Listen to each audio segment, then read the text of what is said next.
it's not really your fault, but you still are very apologetic because you feel like it's your fault, even though it really had nothing to do with you. Nobody in that situation seemed to care. Like, he just went ahead and bought them 2 more drinks. And no, totally. No one cheersed, and then they all seemed to go home together, so it was... No! That's made up, that's They did leave the bar together. I think they were smoking, yeah. But the point is that they were so nice and lovely, and it was still such a lovely gesture, even though it wasn't intended for us, but I still felt like we had to apologize, and I went buy us a drink? Thank you. That's nice. No, yeah, I mean, it was totally great. No one was upset. So, but I went home last night and I was laying in bed as I was falling asleep. I was thinking about how weird Sarah and I are, that we always feel like we have to apologize for nothing. And anyway, I feel like I'm just telling you that because I felt like I needed to apologize for crying at the beginning of the show. So.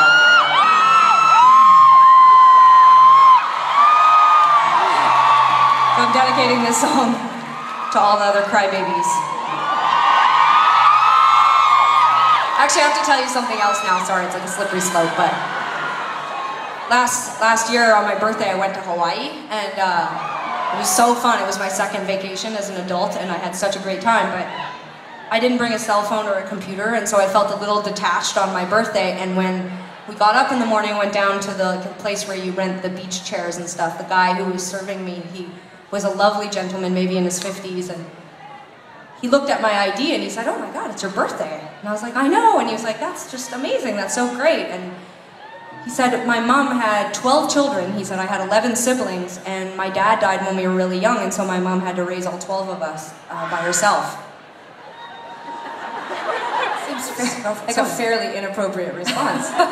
I mean, she did a great job, apparently. The guy seemed really nice, but he said that it was really hard growing up. His mom worked 2 jobs, and all the kids had to help out, but that they never had a lot of money growing up, but that every time his mother would run into someone whose birthday it was, she would pull out her wallet and she would take $1 out and give it to them and say, pass this on or whatever, like, just have a great birthday, here's something, And as he's telling the story, he started to cry, and like, my girlfriend and I were just standing there, and it was like really uncomfortable, and it was so emotional, but it was like he was visibly uncomfortable that he was crying, and he was like, oh, anyway, that's the end of the story, kind of thing. And then he turned around and he opened the cash register and he pulled out $1 and he gave it to me, and I did exactly what I just did a few songs ago. I totally welled up, and I was all like, "Oh my God, thank you, that's so wonderful." And then he was like, yeah, okay, whatever. And so he turned around and went to close the cash register, and I overheard him say to himself, like, "Stop it, baby."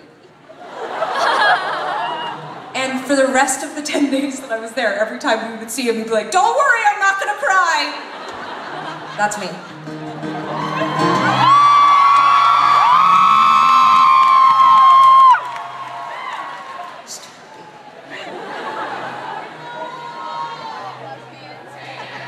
I won't regret saying this thing that I'm saying.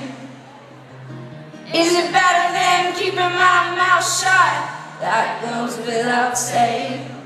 You call, break it off, call, break my own heart.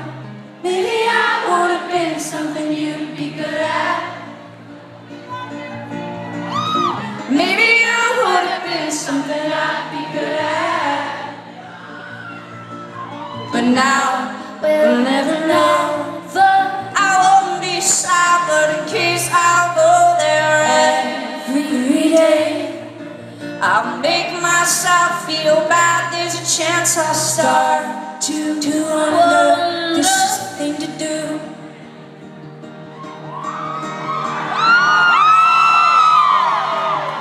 I won't be out long, but I still think it better end. You take your time coming over here. I think that's for the best. Call, break it off. Call, break my own heart. Maybe I would have been something you'd be good at. Maybe you would have been something I'd be good at. But now, I'll never know. I won't be sad, but in case I go there every day, I'll make myself feel bad. There's a chance I'll start to wonder. This is the thing to do. I'll start